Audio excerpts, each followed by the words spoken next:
This weekend, thousands, perhaps hundreds of thousands of students and their supporters will descend upon the nation's capital and at other sites around the country. Their demand? Stronger and more sensible gun laws in the wake of the recent and tragic Parkland shooting that took 17 lives, but even more so, the epidemic of school shootings that for many started at Columbine. Throughout recent history, we have seen student uprisings. The tumultuous late 60s and early 70s come to mind. So let's take a look backward in order to take a look forward. And joining us now to help us do that, historian, professor, dean at the University of St. Thomas, Professor Yohuru Williams. Professor, welcome. Thanks for joining us. Thank you. Thank you for having me. So let's take a look back, if we would. And you and I, off camera before we got started here, were talking about the late 60s and the early 70s, talking about civil rights marches and protests, the anti-Vietnam War marches and protests. So to get a sense of context for this, let me start with the civil rights era. And I know that's one of your areas of expertise here. Talk about the role that students played in the early 60s, the mid 60s, the late 60s, in terms of civil rights protests, marches, and the effectiveness of their action. Well, student activism was critical to the success of the civil rights movement in the United States. When we think about some of the preeminent organizations of that era, the Student Nonviolent Coordinating Committee comes to mind in terms of civil rights protests, the Students for Democratic Society in terms of protests against the Vietnam War. This was an era in which students really took to the streets to protest what they saw as problems that were fundamental to American democracy. But we also have to understand that part of the motivation for those students in that moment was that those issues were directly impacting them in a very tangible way. In terms of civil rights protests, you had young people from north to south who recognized the inherent damage that segregation, separate but equal, did to them. And in the case of the anti-Vietnam War protests, you had young people facing a draft, and that obviously was very damaging. So you had both their desire to protest the Vietnam War from the standpoint that they believed that it was an immoral war, and also the question of how it was impacting them directly, which ties us to today. As you see young people, we're looking at this epidemic of shootings and saying, you know, this is dangerous and detrimental to us. We want to do something to respond. Right. Let me take a look at both of those areas with you, Ken. We'll start with civil rights. And you mentioned, you had young people who were saying there is something terribly wrong with this notion, separate but equal. It took until 1954 for the United States Supreme Court to say you cannot be separate and still be equal. And yet, even after that decision, Brown versus Board of Education, as you know, it took decades for that to be implemented. So you saw students then saying, well, we're going to do something here. Talk a little bit about some of the things, like the Freedom Summer that students were involved with, and give us a sense of some of the things for the civil rights movement that students did, more than just saying we're concerned about this, rather saying we're going to do something about this. Well, and that's the essential piece, is that the students recognize that there is limitations to what the NAACP was able to do in terms of their legal strategy. So following Brown versus Board of Education, when the states still proved to be reticent about ensuring the rights of African Americans, you have the NAACP and other organizations using direct action protests. But often at the cutting edge, the forefront of that were students, students like those at North Carolina A&T, where you have 4 students who sit at a lunch counter because they decide that the only way to challenge separate but equal is to put your body on the line, to go and to make the pronouncements of the court real by actually testing the boundaries of the law.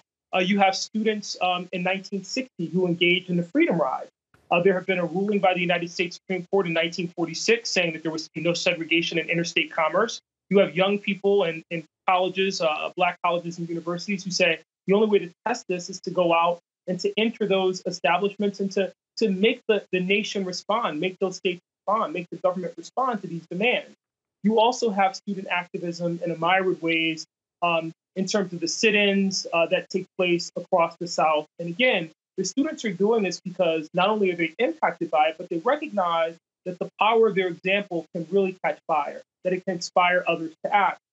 Let's talk a little bit about then the anti-Vietnam War protests. As we know, it took a while for significant portions of this nation to start to oppose our presence in Vietnam.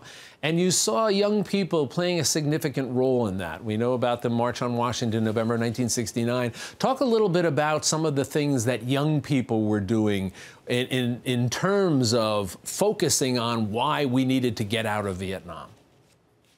Well, you have young people during the 1960s taking a number of different strategies to protest the war in Vietnam. Most of the time when we think about anti-Vietnam War protests, we think about those who burn their draft cards. That was just one manifestation of a reaction against that war. There were a lot of marches, a lot of student protests, a lot of teach-ins that took place where you had young people really clamoring for information, trying to put pressure on the government to be more transparent about what was happening in Southeast Asia. And then efforts by student activist organizations to really think about what would offer the best opportunity to get the nation to recognize what they saw as a fundamentally immoral war in Vietnam. Long before the Reverend Dr. King, for example, comes out against the Vietnam War at the Riverside Church, you've got young student activists, both in the Student Nonviolent Coordinating Committee and white student activists at a host of institutions across the country, raising the same issues and saying that this was a fundamental, a war that was fundamentally against the principles of American democracy and democratic practice. What sort of lessons do you think the youth of today who are engaged in this movement, what sort of lessons do you think they can glean from the actions of youth involved in the 60s and the 70s?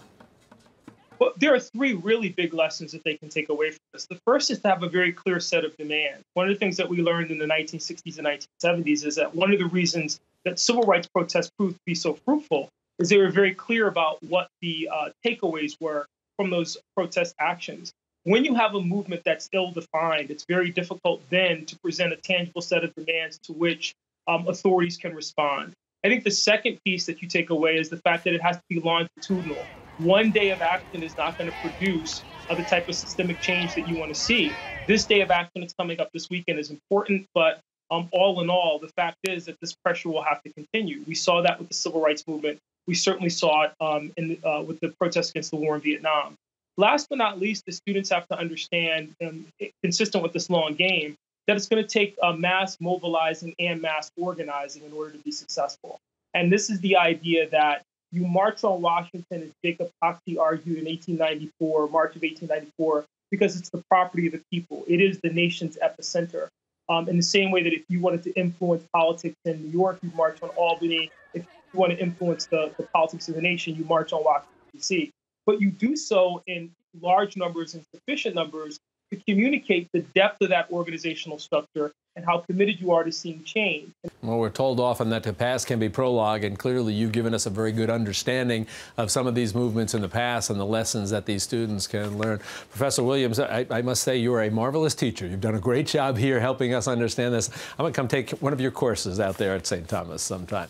Thank you so much. Thank you for joining us, and we'll look forward to having you back on and talk some more with you. You be well. Thanks, you too. And to find out more about the March for Our Lives campaign and the event happening in D.C. this Saturday, you can go online at marchforourlives.com.